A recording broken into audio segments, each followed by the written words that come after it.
We get used to the idea that evolution is so good at producing beautiful, elegant animals that look as though they've been designed. We forget that sometimes they're not perfect and there are imperfections. And the imperfections are very revealing because they're exactly the kind of imperfections you'd expect from the accidents of history if there were no designer. There's a nerve called the recurrent laryngeal, which runs from the brain, and its end organ is the larynx, and you think it would just go straight there. But in a human, what it does is goes down into the chest, loops around one of the main arteries in the chest, and then goes straight back up again. Obviously a ridiculous detour. No engineer would ever make a mistake like that. In our bodies, the laryngeal nerve takes a circuitous route, but what happens in an animal with a neck as long as this? It's one of the great evolutionary enigmas that Richard Dawkins is keen to resolve in The Flesh. Interestingly, it's never been dissected out, or only once before has it ever been dissected out in its full length, and that was in 1838. Don't cut it at this crucial moment. Oh, well. I'm too good an anatomist for that. You have to trust me now. What I'm actually holding here is the beginning of that nerve. It actually starts out not as a separate nerve, but as a branch coming off of a bigger nerve called the vagus nerve.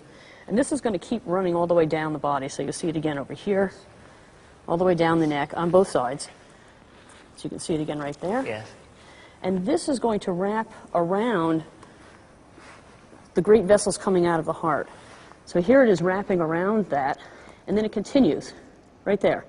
So here's the vagus going down, and here's the vagus continuing. Right. And right over here, there's a branch right there. So it's looping and it's coming back, it's doing a U-turn all the way down here. So it's traveled that entire distance to make a U-turn to go all the way back up again. And so now we can follow it going back up again. So we follow this branch, and if we look, we see it again over here. Here it is, like that. And here you see it going up. This is the voice box, the larynx, and so you can see it going right into the back of the larynx here. And as it innervates this area, it controls the muscles that then control making sounds, but also coordinating breathing and swallowing in this area.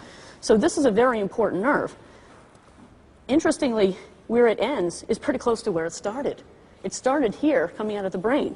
It really only needed to go about 2 inches. Yes, amazing. But it went all the way down and came all the way back. Yes. That's a beautiful example of historical legacy as opposed to design. Exactly. This is not an intelligent design. An intelligent design would be to go from here to here. Yes. It does kind of beg the question, though, that even in an animal that might have been many millions of years ago with its head down here, why the route round the blood vessels, unless there was a reason that they were there to innovate something else? Well, that was in earlier ancestors. Then it was the most direct route in fish.